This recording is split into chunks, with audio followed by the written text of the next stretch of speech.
Hey, we're going to talk about our network corner here in the house.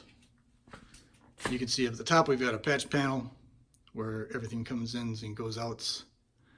And then we've got a couple of splitters mounted on the wall.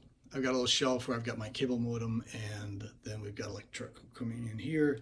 And you can see I've got a power strip here. I also had a UPS mounted here, and then which then fed into this. And that gave me more outputs to do what I needed to do.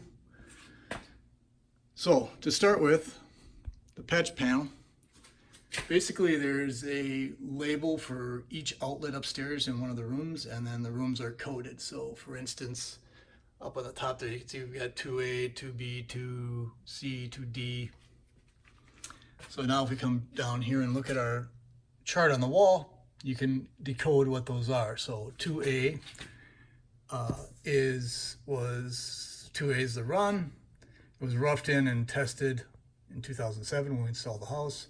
It comes from the panel. It goes to the master, which is the master bedroom, and the type is structural. So in general, if it has both Ethernet jacks and coax jacks, then it's going to be called struck.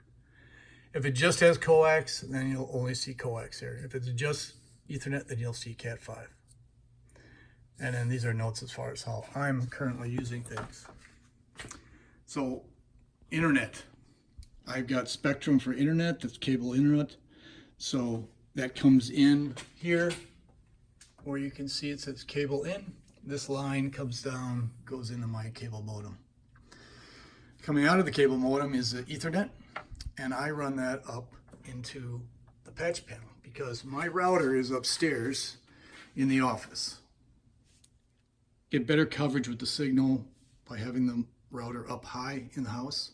You could have the router sit here on the shelf and run things all right here, but then I found that the signal doesn't cover the house very well.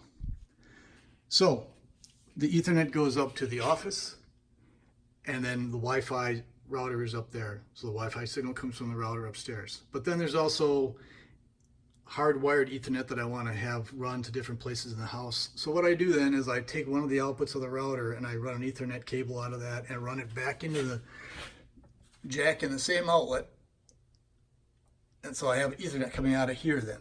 And so what I can do then is bring Ethernet down into the basement here. And then I just use a simple switch. This is an 8-port switch, very simple. I run that line from the office into one of these jacks, and then I've got 7 more jacks that I can run Ethernet cables out of those and up into the patch panels if I want to run Ethernet cable to one of the rooms. For TV, I don't use Spectrum for TV. I have an antenna. So the antenna sits up in bedroom number 4, and then it runs a line down through the coax down to here, and I run it into a splitter. So here we have a splitter for coax. So that brings us the antenna signal down here. I split it in the splitter, and then I run these lines to wherever I have a TV. If you instead wanted to have Spectrum TV instead of an antenna, then what you would do instead is we back up and we take this line, that's the cable in. Instead of running it into the cable modem directly, we would run it directly into the splitter. So now the splitter would split the signal coming from Spectrum. We would take one of those outputs and run it into the cable modem. That gets us back to where we have Ethernet coming into, or cable coming into the cable modem. The other lines coming out of the splitter would be run, just as I'm doing here, up into other jacks to get that TV signal up to those. These here hanging here, this one is Ethernet, this one is coax. Those run up through the ceiling to the far end of the basement, where on the far wall you can just see them hanging down there out of the wall is an Ethernet and a coax line.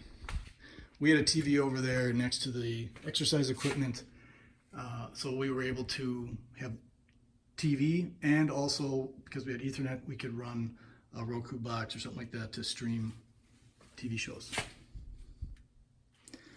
The other thing we got here is incoming phone line for the phone company. which runs into a splitter here. And then you could run lines out of here. And if you wanted to have a phone, a traditional phone upstairs, you could just run a line out and plug, just use the same jacks for the Ethernet, just use those for the telephone lines. But we didn't use that. We used an Ethernet-based device, a UMA, it's called, to do our phones. So I think that pretty much covers it.